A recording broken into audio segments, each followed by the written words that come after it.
Hello po mga kababayan, si Dante Maravillas, Bicolano vlogger, broadcast journalist from Albay. So update ko po kayo ng mga kaganapan sa efforts po ng Senado ngayon sa pamumuno ni Senate President Tito Sen na talagang mapanagot ang mga sangkot po sa flood control scam. So ngayon, ito yung sabi ni Tito Sen, while the President niya, yung executive order ng ating Pangulo is immediate, may sinusulong siyang panukalang batas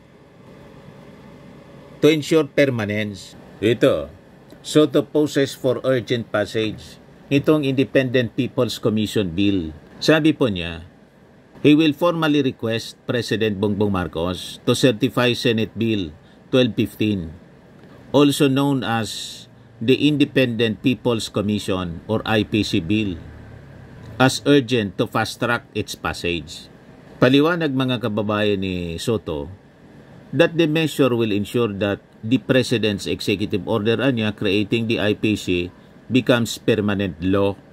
So sabi po niya, while the President's executive order niya is immediate, my bill ensures permanence. The IPC will not just be a stopgap measure. It will institutionalize oversight and prevent instances like this from happening again in the future. Corruption in projects does not only happen in roads and bridges, sabi po ni Tito Sen. It also affects farm-to-market roads, hospitals, schools. That's why this bill is important because it protects taxpayers' money and makes sure projects truly serve the people. So ito mga pinagagawa mga kababayan ni Tito Sen, malamang ito yung rason kung bakit gusto siyang ikudita uli. Ninenervyos yung ilang mga senador na possibly sangkot sa korupsyon dito sa flood control scam. May mga napangalanan na po mga kababayan. And sabi sa mga naririnig nating balita, more to come. May mga lumilitaw ng kwento baka daw mawala na ng quorum sa Senado pag nagtuloy-tuloy ang investigasyon. Yung insertion po, mga kababayan, 142 billion. Yun ang insertions. Kung saan nag-uugas kamay yung dati. Si Kabayan. Huling-huli po siya doon. Naulikam ng pumunta, mga kababayan sa Congress. Ayun. You see? Sabi po ni Tito Sen, the IPC's will monitor not only DPWH projects but also infrastructure programs ng iba pang mga agencies ng gobyerno, kasama yung Department of Agriculture, Health, and DepEd.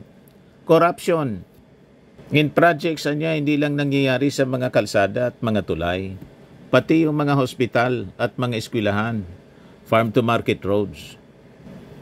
Soto also welcomed the filing of a similar bill in the House of Representatives. It does not matter which chamber moves first, whether House or Senate. What's important na niya is that Congress acts fast. So, we can pass this into law without delay. He emphasized that the IPC is crucial to restoring public trust, safeguarding government funds, and ensuring that government projects benefits Filipinos as intended. Kaya kung may mag-attempt mga kababayan na tanggalin si Tito Sen, ang ibig sabihin niyan, may pinagtatakpan. Ayaw nilang mangyari yung mga plano ni Tito Sen kasi baka involved po sila. So tama yung analysis ni Atty. Falsis. Lalabasan niya, lalo silang masisira niya. Ang sino mang senador na boboto para iluklok si Alan Peter Cayetano bilang Senate President will be branded na pro-corruption. Kasi yung liderato ni Tito Sen, anti-corruption. Kung tatanggalin siya dahil sa kanyang mga gustong ipatupad, no-nonsense investigation mga kababayan nitong korupsyon. Di yung gustong tumanggal sa kanya na mga senador ang pipirma po para siya ikudita, mga pro-corruption. Kasi malamang mga kurakot kasi sila. Di ba? Sangkot dito sa mga flood control projects. Kaya wag na ninyong tagalin si Tito Sen para hindi kayo malata. Ganon yon. Sabi ni Thinking Pinay, laging comment dito kahit saan. Si Thinking Pinay, yari na. Very active. Sabi ni Erwin Sario, deserve the 20th Congress Senator Soto bilang Senate President. He's not biased legislator. The decision always favor the Filipino people, country, not to the family who are swapang in the government positions. If ever there is an attempt to challenge Senator Soto, wag masisira ang Senate institution. Wag na masisira ang Senate institution. Nakabango na, it's enough for the political interest ng taong not working puro sahod. Dapat para sa mga Pilipino naman ang ginagawa. By 2028, let us vote for PBBM candidates. Let us dump into Inidoro the corrupt politicians with strong evidences in convicted by legislator.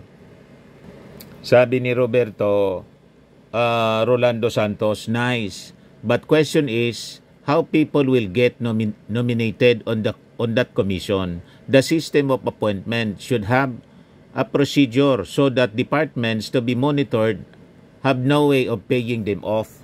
Gagawan siya ng internal rules. Gano'n naman talaga. IRR. Kaya huwag kayong mag-alala. Importante tayo laging nakabantay.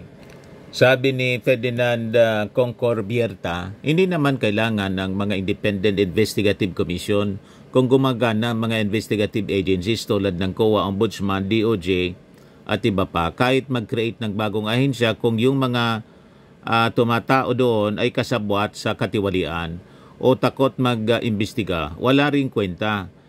Sayang lang ang pasweldo sa kanila. Hindi naman batas ang magliligtas sa atin, kundi ang mamamayan mismo at opisyales na ipapatupad ng basto at patas ang batas.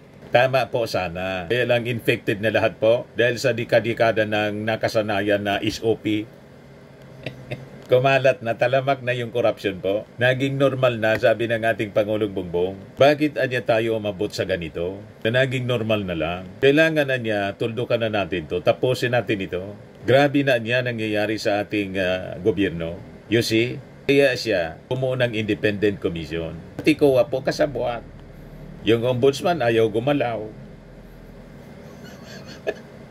Yung DOJ daw, magsasagawa din ng investigasyon, pati NBI. Di okay. Pero yung COA po, maraming kasabwat. Total overhaul po. Kasi tingnan ninyo, imagine nakalusot po yung ganong mga uri ng proyekto na guni-guni, non-existent. Paano nangyari yun? Di ba? Sabi ni Christopher Coloma, bright idea yan. Tama yung proposal mo, Senator Sir. Para lahat ng ahensya ng gobyerno, pribado, magdalawang isip ang may planong magnakaw sa kabanang bayan. Yan ang pipigil sa pagnanakaw ng mga kurakot mula sa taas hanggang sa ibaba. Mali natin ang Pilipinas. Islogan pa to ni Sara, mali natin ang Pilipinas. Pero ayaw pumirmi sa Pilipinas, nandun sa kung saan saang bansa. Umuwi lang, nag-tree planting. Lalarga naman pa Japan. Ganon. Sabi ni Iman Corrales Donato, sabi na nating napakaraming nagawang kamalian ng mag-asawang ito. Pero alam na ba ninyo na hindi nila magagawang ang mga kalukuhan kung walang mga taong may kapangyarihan sa likuran nila? Bakit kumukontra sila sa pangunguna na ngayon nagbabalik na Senate President Tito Soto mula sa School Bukol na gawing state witness ang mag-asawang Diskaya? Alam din ba ninyo na walang ipinagkaiba ito sa inutusan silang pumatay ng tao? Isang analogy yan para mas maintindihan. So ibig sabihin may promotor o mastermind, ika nga, ang dahilan. Ang dahilan ba talaga kaya ayaw ninyo silang gawing state witness ay dahil sa, ang sabi ninyo, ay sa pagsisinungaling o dahil takot lang talaga kayong malaman ang totoo sa mga isiniwalat ng mag-asawa tungkol sa mga kasangkot sa nasindikatong politiko at mga nasa DPWH? Hindi kasi po, hindi siya qualified. Dapat ang state witness, sabi sa qualification, least guilty. Paano maging least guilty si Diskaya na bilyon-bilyon po yung nakulimbat? Tama kayo na may mga kasabwat talaga. O ito yung kasabwat. Ni-report noong September 5 ng Rappler. Sabi rito, investigating the ties of Bongo's family firm with Diskayas. Report ng Rappler, Jairo Boliedo.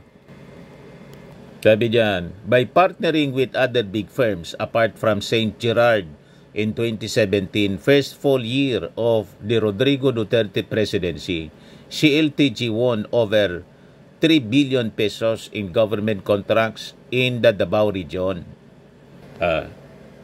May idea na kayo. Tapos sa Davao ngayon mga kababayan, hindi maramdaman yung flood control projects. Yan Santarcibo report. Ano sabi dyan mga kababayan sa report ng Santarcibo? O kahapon lang ito.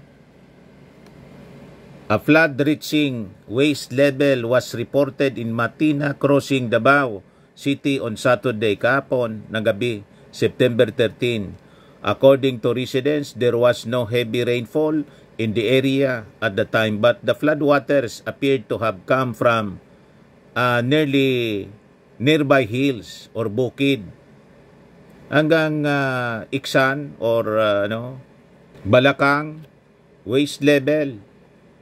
Yan ito, motorcycle, mga kababayan sa baha inanod Ano sabi dyan? Lalaki na sakay ng motorsiklo, tinangay ng baha sa Davao City.